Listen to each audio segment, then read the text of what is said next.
지금까지 나온 소식들을 바탕으로 유로트럭이 버스 모드의 소식을 한번 정리해보자.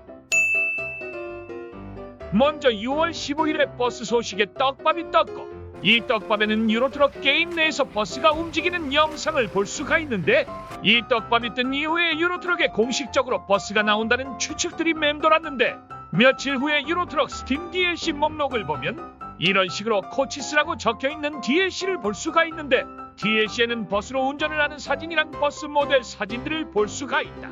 이 정도면 그냥 버스 DLC가 나오는 게 거의 확정이 된 부분이라고 볼 수 있다.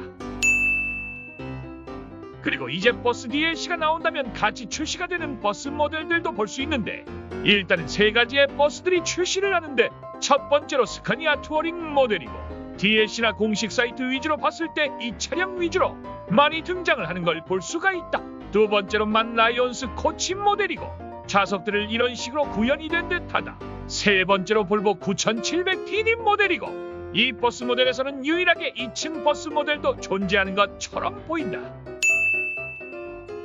그럼 이제 버스 컨텐츠에는 어떤 것들이 있는지 봐야 하는데, 나온 소식을 보면 기존에 있던 버스 정류장이나 버스 터미널 같은 오브젝트들이 추가가 되면서 터미널에 들어가서 승객들을 직접 픽업을 하는 것도 있을 것처럼 보이고, 추가로도 버스 정류장에서도 승객들을 픽업을 할 수 있는 것도 있을 것처럼 보인다.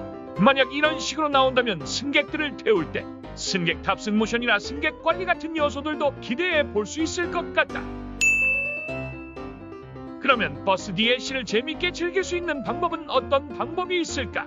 일단은 항상 모드로만 즐기던 한국 버스 모드를 가지고 버스 컨텐츠의 운행 방식처럼 운행을 한다면 정말 현실적이게 게임을 재밌게 즐길 수 있을 것 같다. 예를 들어 OMSI 같은 게임이랑 살짝 유사하게 플레이할 수 있을 것 같다. 지금 시점에서 봤을 때 근황은 버스 DLC 제작자들이 서로 역할 분담을 해서 출시할 버스들의 모델이나 버스 컨텐츠의 메커니즘 개발, 그리고 원래 있던 버스 정류장들까지 리메이크하는 담당까지 큰 역할을 분담해서 버스 DLC 제작의 심혈에 기울여서 제작을 하고 있다고 한다. 이제 마지막으로 출시일인데, 개인적으로 생각했을 때는 이번에 나오는 DLC는 완전 각 잡고 나오는 것으로 보이기 때문에 사소한 요소들 하나하나까지 중요시하게 볼 것으로 보이지만, 그래도 지금은 어느 정도는 개발이 된 것으로 보이기 때문에 조심스럽게 예측을 해보자면 2025년 말 또는 2026년 초쯤에 나올 것으로 예상한다. 그럼 업데이트를 기다리면서 퍼센트 유튜브를 재밌게 한번 시청해보자.